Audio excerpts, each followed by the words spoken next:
Remove carcinogens and get your gear compliant clean with Unimac laundry equipment. Find it at alliancelaundry.com/fire.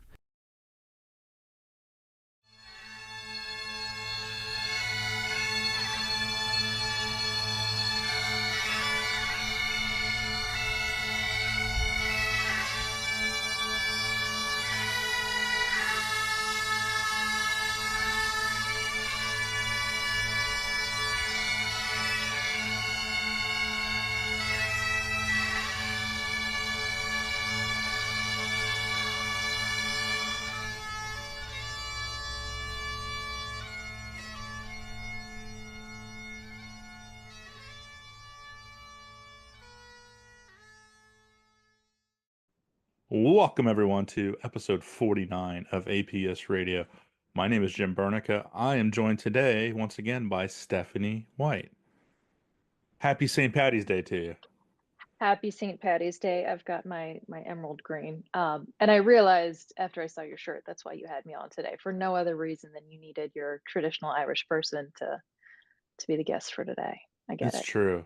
And how much I've fallen, because I was home by noon today.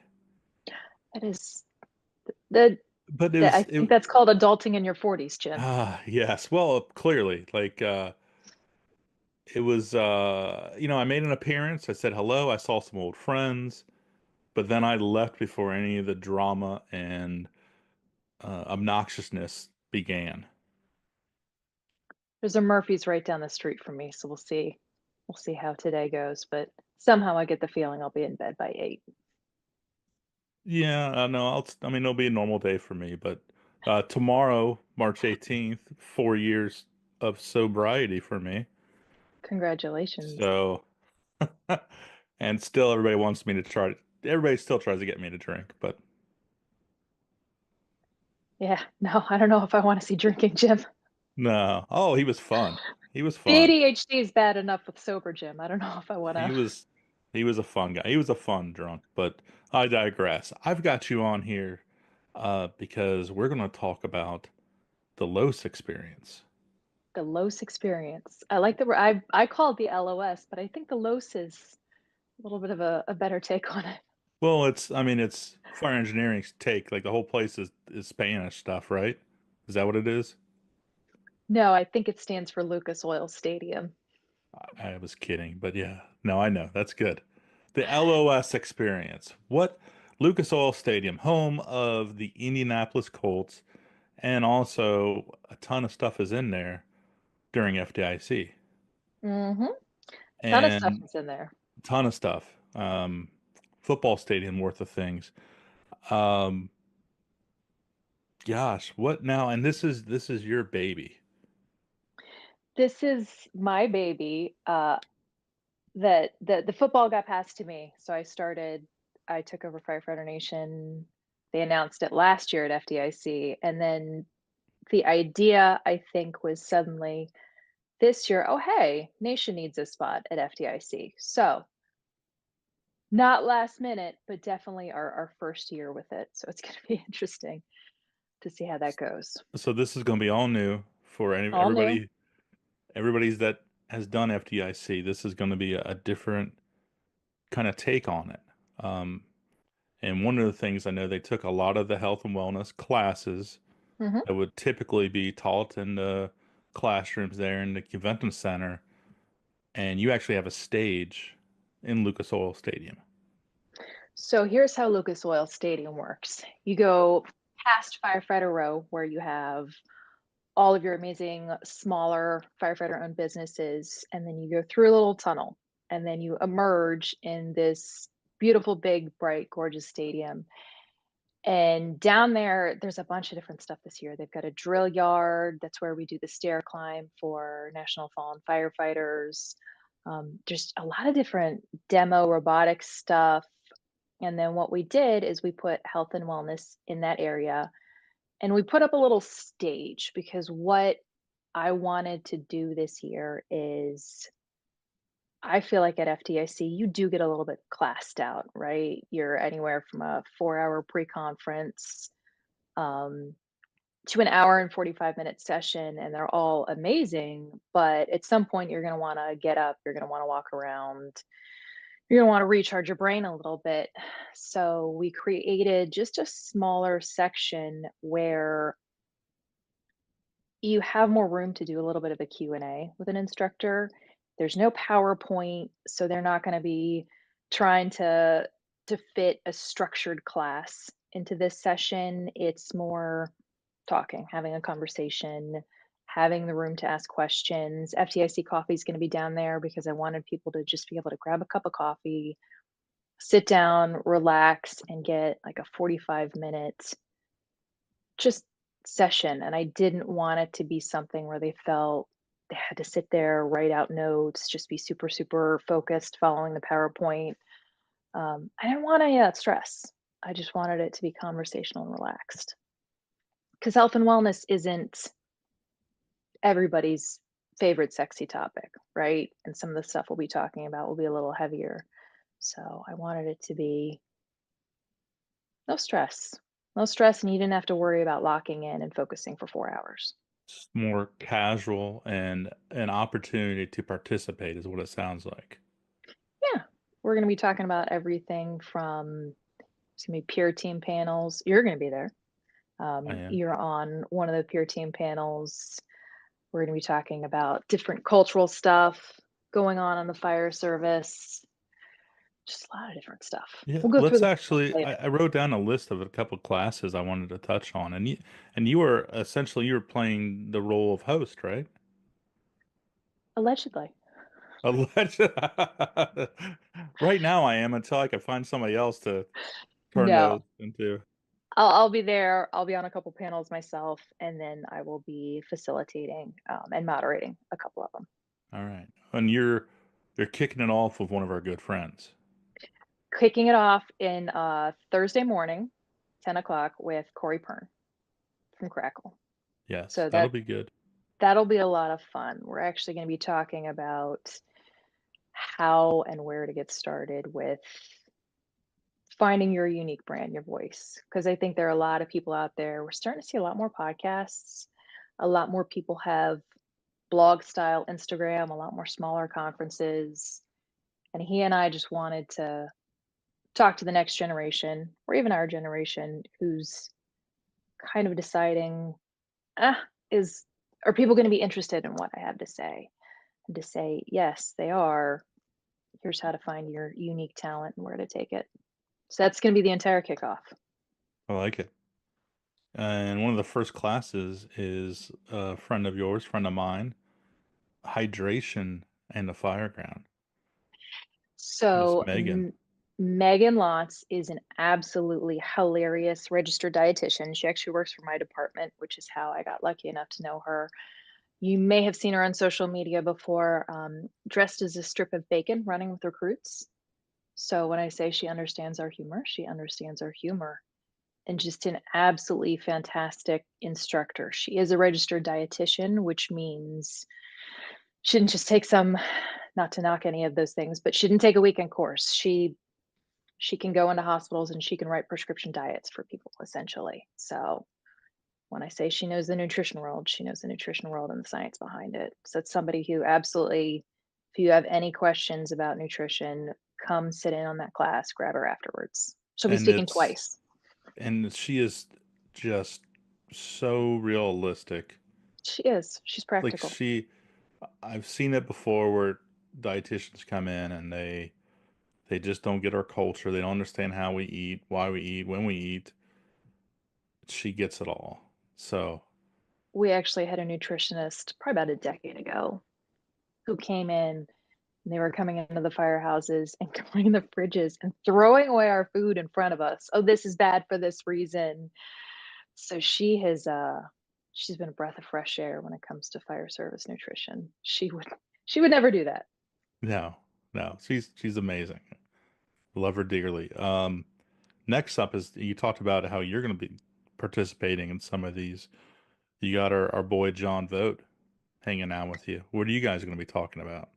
We are going to be talking about cannabis in the fire service because it still is something that some fire departments are not ready to dip their toes in yet, whether it be cultural thing with upper management, or maybe it's your board of supervisors, city council, town council, whatever. We actually taught this class for you guys 2 years ago up in Ohio at Brothers Helping Brothers. I think it's a great class because John approaches the CBD side of things, which is essentially dipping your toe in the water. And if you're trying to get cannabis in your fire department, that's a great place to start, right? You can absolutely find high quality THC free CBD that can kind of transition you along. And then I've written policies for a couple fire departments that have really seen some great success. So we'll be talking about it from the policy side of things of here's how you protect your people and you cover them on this variety of subjects. So looking forward to that one. I'm tired of having to have that conversation. I feel like it's 2025. It should be a lot easier than it is, but we're gonna have it. We're gonna have fun. Yeah, no, it's good. And that'll be great because John's John is awesome. an absolute, you can quote me on this and tell him I said this, nerd. He's a nerd, but he knows his stuff when it comes to the science of it. Kind of like Megan, he's so practical. He's going to tell you this is what it can and cannot do. And I love that about him. He's not selling you snake oil. It's No. hey, no, here's how it can help. Here's how it can't help. I love that. He's Here's very, the research behind it. yeah. Here's departments that have adopted this and their And results. and John is not playing around. I was on a phone call with him a couple years ago. We were trying to get Hopkins to do some research with us, but because of the federal scheduling of THC, getting funding for it was going to be a tricky thing. So, but he will go out into the research world and find whatever he can, try to convince them to do a lot more research on us, specifically as firefighters. It is something he's absolutely passionate and knowledgeable about. Yeah, he'll be great. And you can find out more about him and his product at Rescue One CBD. There he goes. Unofficial sponsor of the show. We expect t-shirts now. Yeah. Yeah, two mediums, please. Anyway, We'll what take a about medium. my friends there at the FCSN? So that is probably going to be Steve Wiseman. He keeps hemming and hawing and saying, "Oh, I might find someone else." It'll most likely be him, simply because I work with him a lot on the state level.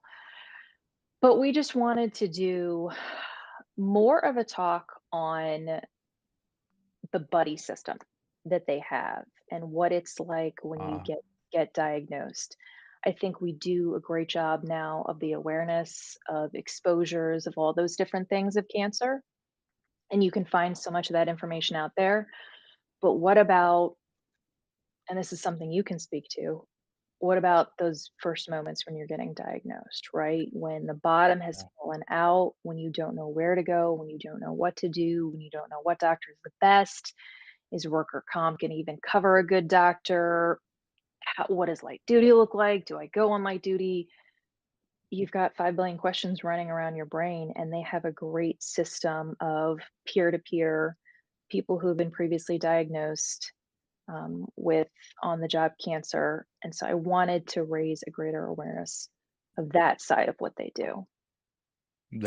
I love that. That is what that whole organization is built off of, the Mhm. support aspect. And I've been a mentor now for almost 4 years, 3 or 4 years, something like that. I actually got an Mhm. email this morning asking if I talked to somebody, and you're absolutely right. Being able to talk to a fellow firefighter that has already been there and done that and can just tell you what the road looks like ahead is so helpful. All right. I mean, even if that firefighter is in a different state, like they still speak the language, they still get it, they understand the workers' comp and getting back to work. I mean, all they get it all. So it's truly, I think, helpful the way Even they in have this that set up. even in the space I'm in, if I were to get diagnosed tomorrow, I would have I wouldn't know what to do. Oh, So having, yeah, yeah, I completely, as exactly like what you said. I knew a lot about this stuff, but I realized after I was diagnosed how ill prepared I was for an actual diagnosis. And having a mentor to talk to was great. And then the toolbox that they sent was great too, with right. the guidebook in there. Particularly, they had two things that were really helpful, not just for me, but I think they would be for lots of other people as well. This guidebook had all the questions listed out that you should ask your doctor. Yeah.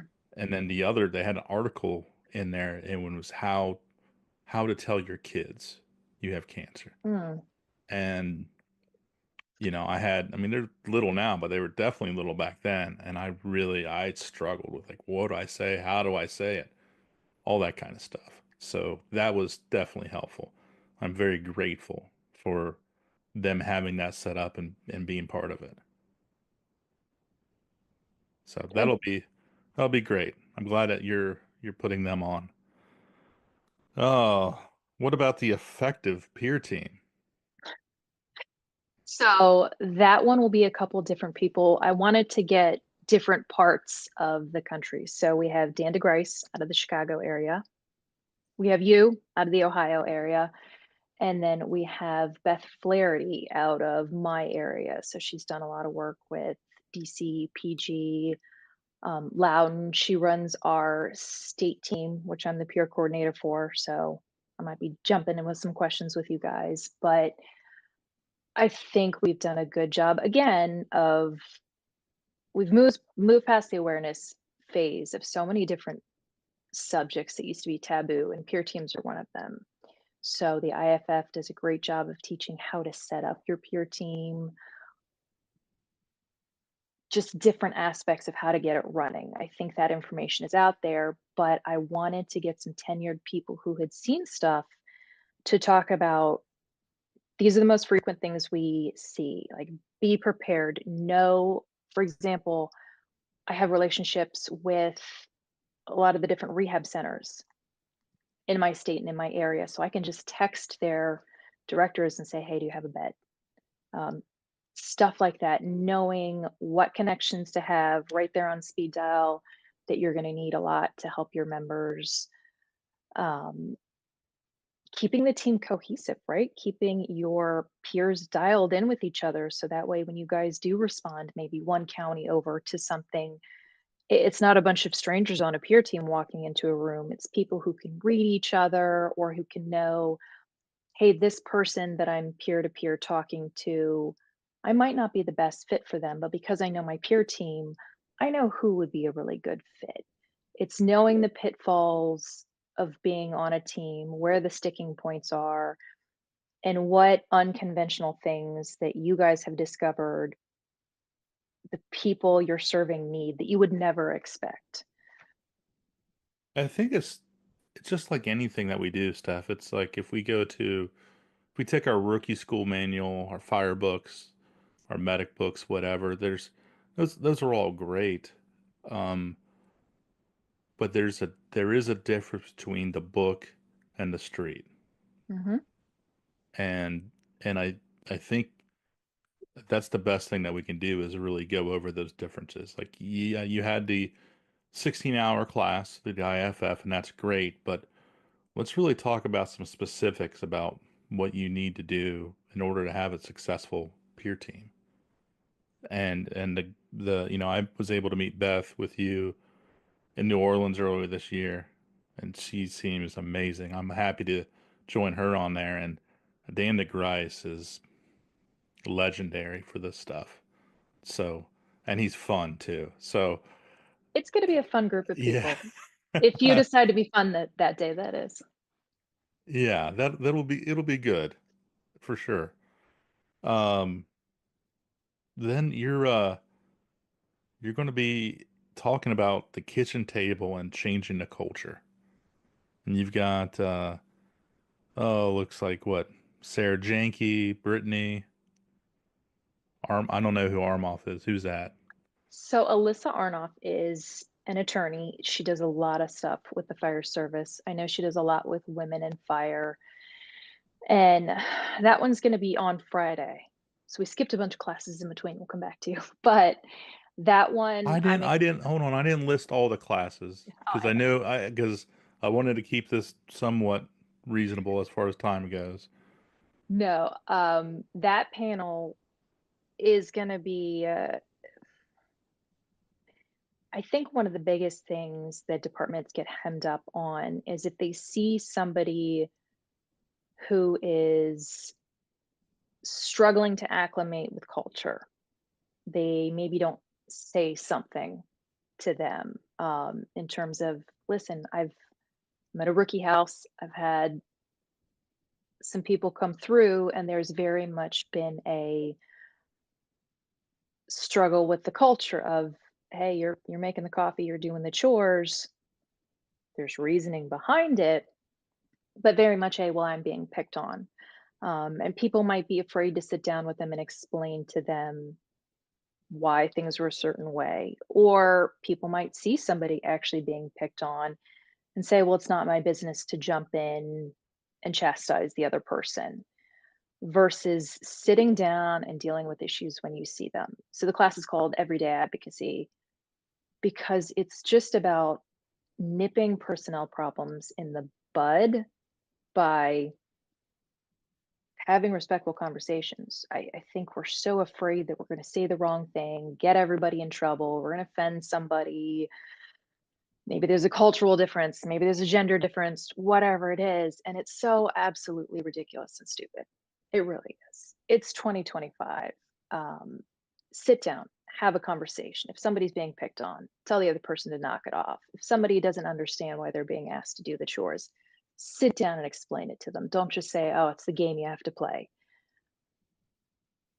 Having these tiny conversations keeps things from ballooning to a huge issue where we all end up in internal affairs and on the news. And it's silly that we have to sit down and have this class, but we do, because I'm still, even in my own union, getting phone calls, and the situations I'm hearing about just could have so easily been stopped. And part of the thing we're going to be talking about, how we know that women have a lot of issues with reproductive health in the fire service. But now what we're starting to discover is, oh, hey, men are having the same but different issues with reproductive health in the fire service. And if we start here, when we discover that one group is struggling with something, by the time that we discover here that another group is struggling with something, if we all started here helping each other, we've already got some great plans in place by the time we get to here. Because if something is affecting one of us, it's eventually going to affect all of us. That's just basic science. So start protecting each other all from the start, and it's going to be a much easier road. It's not some woke hipster conversation. It's just practical science and research and Yeah, but interpersonal skills. I love that you're even having that conversation though, because that conversation wouldn't have been at this place 5 years ago. No. Probably wouldn't have been there 2 years ago. So, Well, hold on. It was here last year. I well, did a similar talk last year. that's why I said 2 years, not last year. So, Well played. no, but I am glad that that FDIC is actually open up and we're talking about the stuff that was taboo for so long. The That's great. stickier subjects. Yeah. You know, speaking of that, very next subject is you, me, and a couple other people talking about organizational betrayal. So that conversation will be John Velez from Tailboard Misfits and Preston Lyons from Relentless Rejects. They're going to be the mid generation of things, and you and I are going to be the old people on that, along with Nick. Well, all right. And I think it's going to be just a great conversation of, I have never in my life seen so many people leaving departments or leaving at 10 years and feeling like they weren't done with the job, but realizing that the job was so miserable that leaving it just was more fun than being on the job at that moment. And they're not leaving because of the lack of sleep or because of the calls themselves. They're leaving because of this toxic environment that's going on. And we really wanted to sit down and get multiple perspectives from multiple ages and multiple positions. I mean, you and Nick are retired. And I know that's something that you both dealt with on the job. And then I'm, you know, on the last leg of my career. And then I know they're more middle and beginning. And I think it's long overdue. I think firefighters have lost the sense of having any kind of say or input or control over the culture in their fire department. But the funny thing is, you're not going to change the culture at the snap of a finger and with the new fire chief. You're going to change it through the multitude of us joining together and talking about issues and figuring out why these things are happening and what the solutions are. Because I don't want to see more people leaving at 10 years and going to another fire department because they couldn't handle the toxicity anymore. It's stupid. It's ridiculous. It's a lot of just fend for yourself Hmm. and take care of yourself. And if it means leaving for your own sake, then so be it. And hopefully the grass is greener. Hopefully. But what if it isn't? That's such a risk that people are taking. Yeah, Losing earbuds. I saw that. Um, what about the next class, the unpopular opinion? So the unpopular opinion is the one I was just talking about. What is the one that you mentioned before that? Oh, the organizational betrayal. Organizational betrayal got pulled. That became the unpopular opinion. Oh, But the thanks. unpopular opinion is about organizational betrayal. So Okay. Well then, thanks for the update. same class. Okay. Um, what about the stair climb? So the stair climb is what the National Fallen Firefighters does every year. They do it multiple places throughout the year. This year I'll be doing it. So somebody stand by with an IV and water because, I'm going to be caffeinated as heck and probably have not eaten. So we'll see what happens. It started as a way to honor those who lost their lives at 9/11. So you'll see a lot of people running through the stadium with clips of people's faces, the little plastic clips hanging off their helmets and all that. That's what it is they're carrying those memories forward. It's something that I think we're going to see evolve over time because we're starting to see firefighters come on the job who weren't alive during 9/11. So I think conversations are being had of, you know, raising awareness for some of the other things that we're facing as well for firefighters that have lost their lives in the line of duty. So that will be going on at, hold on, let me consult the schedule. It's Thursday, I think. Yeah. That is Thursday at 1 o'clock. All right. And ideally, those individuals participating are not wearing their gear, right? Oh, you set me up. So I will be wearing gear that is specifically made for the stair climb. Line was absolutely amazing. And they made me, obviously nothing is PFAS free, but they made me much less PFAS laden gear that I will be wearing for that. But yes, ideally for the stair climb, I think people have really started to get away from wearing gear, sweating if they don't have to, and being exposed to chemicals. I've always been a big fan of not sweating if I don't have to in life in general. Well, considering I have a panel right afterwards, we're gonna see what's gonna happen. If you Nice. see a pop-up decon tent near the health and wellness stage, that's me. Nice. I like it. Me taking a shower. Oh gosh. Yeah, what yeah. You set up to have hazmat down there to Right. decon you. Goodness. Now, so that's going to be your event, but you and I get to hang out together in just a few days in Nashville. Mm-hmm. You excited for the FRCE conference? I am. I think I wrote an article about it earlier this year. We're so long overdue on how we approach suicide prevention. I think for years we just, we didn't talk about it, and then we did. It was from a SISM point of view of, oh, well, if we get people to talk right after a bad call, it's such a diverse subject. There are so many different reasons that people make that choice, so many different things that go into it. It's not just the calls, it's not just the sleep, it's everything, right? It's actually a lot of what we kind of went over earlier. Yeah. So looking forward to this to that. That's what, Wednesday?